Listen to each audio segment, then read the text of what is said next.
رب العالمین کی ذات کے لیے ہیں۔ تو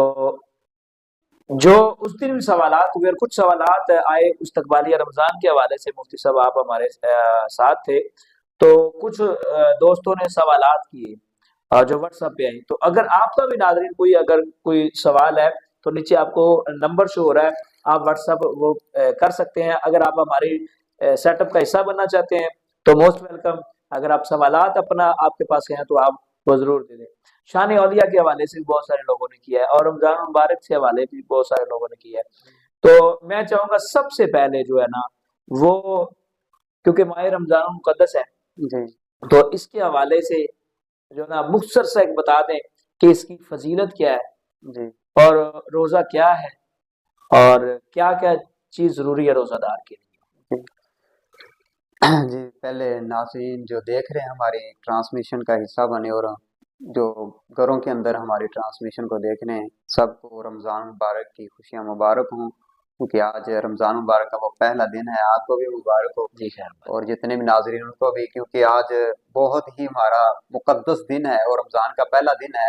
اور یہ اس پہلے دن کے اندر یعنی کہ بہت سی چیزیں ساتھ جڑی ہوئی۔ ایک تو یہ یہاں پر ایک ولی کامل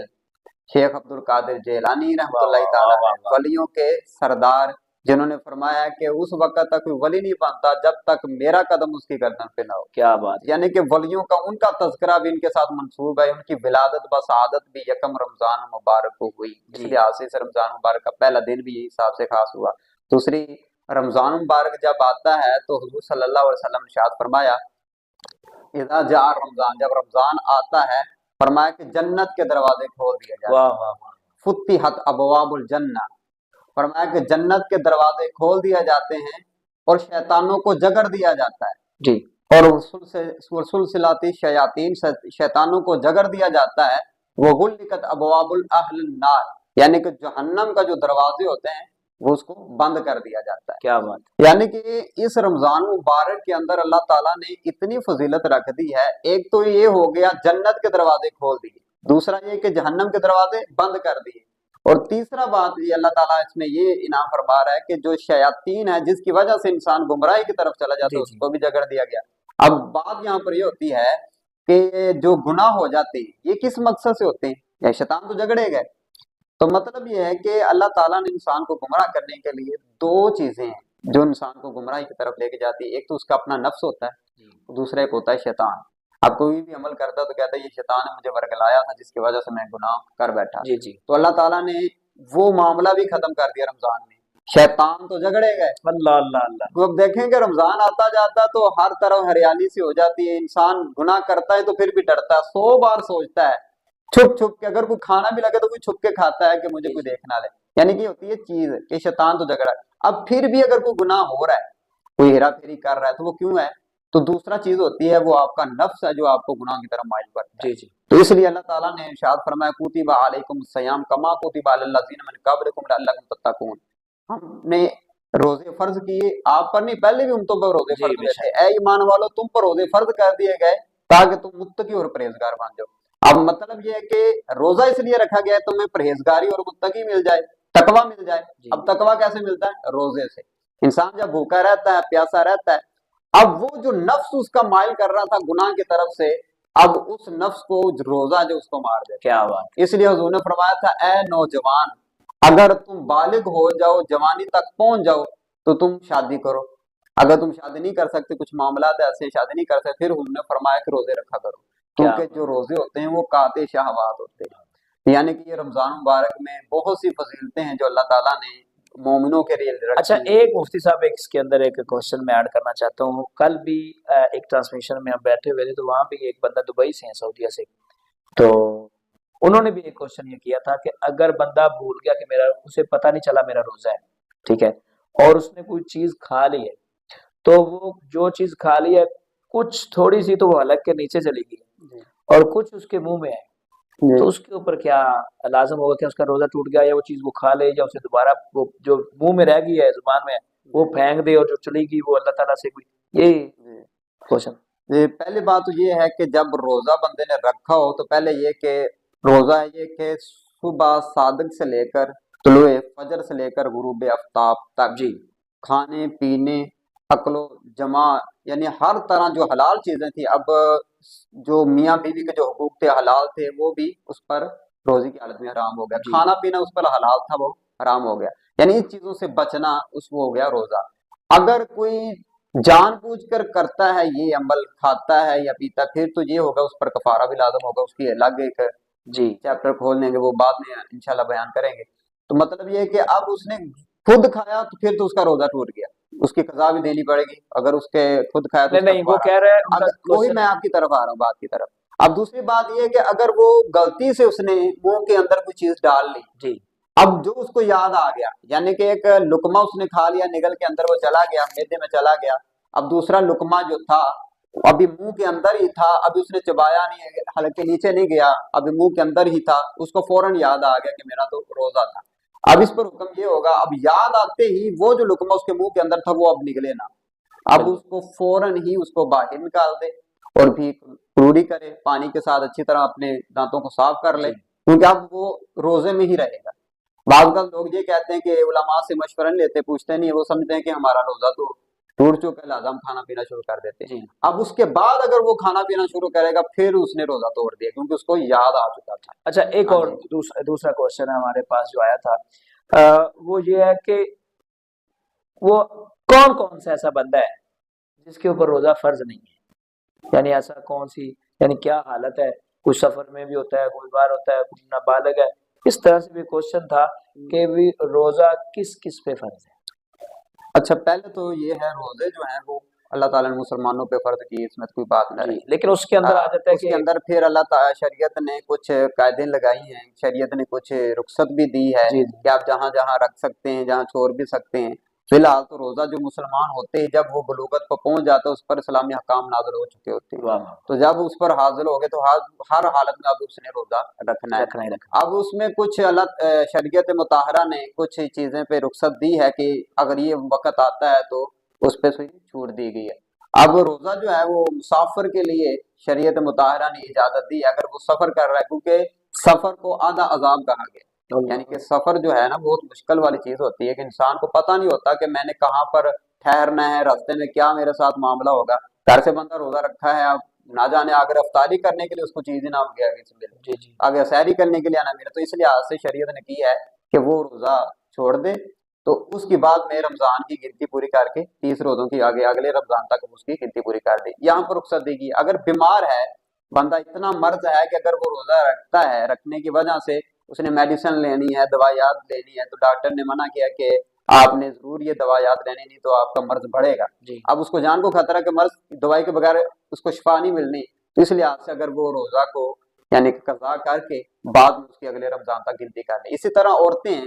ان کو ایام مخصوصہ کا معاملہ ہوتا ہے، اللہ تعالیٰ نے کیونکہ یہ ایک فطرتی عمل اللہ تعالیٰ نے جی جی شریعت مطہرہ پہ یہ چیز کی ہوئی ہے، تو اس کے لیے یہ ہے کہ جب وہ ایام شروع ہو جاتے ہیں تو ان ایام کے اندر ان پر روزہ معاف ہے، ٹھیک ہے یعنی کہ وہ روزہ نہیں رکھے گی، تو اس کے بعد یعنی کہ جا کے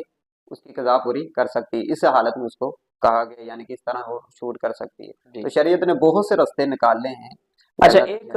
کوشچن اور تھا تراویح نماز کے حوالے سے کہ وہ کچھ لوگ کہتے ہیں جی تراویح نماز پڑھ لی، میں روزہ نہیں بھی رکھ سکتا، تراویح نماز پڑھ لی تو روزہ فرض ہو جائے گا،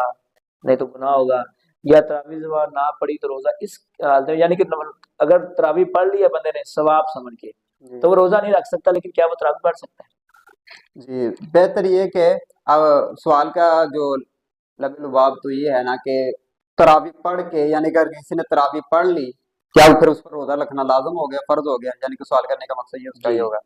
اب اس کا مطلب یہ ہے کہ اب اگر دیکھا جائے تو رمضان کے اندر جتنی بھی ہم عبادت کریں نا نفلی، جی جی بلکہ زیادہ ہی کرنی چاہیے، کیونکہ جو تراویح ہے نا یہ سنت موقدہ ہے اور کفایہ ہے، بالکل جیسے کہ فرض کفایہ ہم پڑھتے ہیں، جیسے نماز جنازہ ہے، یہ نماز جنازہ فرض کفایہ ہے، جی یعنی پورے علاقے میں محلے میں چند لوگوں نے ادا کر دیا تو سارے ہی بری ذمہ ہو گئے، اگر جی کسی نے پڑھا تو سارے پکڑ میں آئیں گے۔ اس طرح یہ سنت موقدہ ہے، اور موقدہ اس وجہ سے کہ حضور صلی اللہ علیہ وسلم نے 3 دن پڑھائی اور مسلسل پڑھائی اور تاکید کے ساتھ پڑھائی، اس کے علاوہ نہیں پڑھائی، لہٰذا اس لحاظ سے وہ فرض نہ بنی، سنت بنی، تاکید کی گئی، اس لحاظ سے یعنی کہ یہ سنت موقدہ بن گئی، اور کفایہ یہ ہوئی کہ یہ مسلسل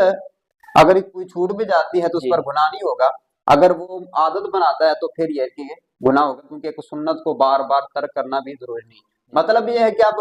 تراویح کا کیونکہ پڑھنی ہے اس نے، کیونکہ یہ الگ عبادت ہے، روزہ الگ عبادت ہے، جی یعنی کہ جو تراویح پڑھنا وہ سنت وہ الگ سنت موقدہ ہے، اس واہ کی واہ کیا فضیلت بات الگ ہے، وہ رات کو اٹھ کے یعنی کہ قرآن کی تلاوت سننا، پھر وہ ذکر و اذکار میں اس کی الگ ثواب ملے گا۔ اگر روزہ نہیں بھی وہ رکھتا، اس کی مجبوری ہے، وہ تراویح پھر بھی پڑھے، اس کا ثواب اس کو الگ اچھا ہے۔ ایک تراویح کے حوالے ہاں سے جی ہو رہا ہے کہ بہت سارے جو لوگ ہیں 20 کے قائل ہیں، بہت سارے 10 کے قائل ہیں، تو اس کے متعلق کہتے ہیں کہ 22 20 یا 10 یہ کیا؟ جی پہلے تو یہ بتا دیں کہ یعنی کہ تراویح اگر کسی نے پڑھ لیا نا تو اس پر یہ نہیں ہوگا کہ اس نے روزہ رکھنا اس پر فرض ہو گیا۔ اگر کسی نے روزہ رکھ بھی لیا ہے، اب تراویح نہیں پڑھی، اس میں یہ ہے کہ روزہ تو اس کا ہوگا، مگر اس کی جو فضیلت تھی، اس کے واہ اندر جو واہ ثواب وہ وہ نہیں ملے تھوڑی سی کمی آئے گی، کیونکہ رمضان کی عبادت میں اس نے تھوڑی سی کمی کی۔ دوسری بات یہ کہ تراویح کے اندر بہت سے یہ آتے ہیں کو کہتے ہیں کہ 8 پڑھ لیں، 10 پڑھ لیں یا 20 پڑھ لیں،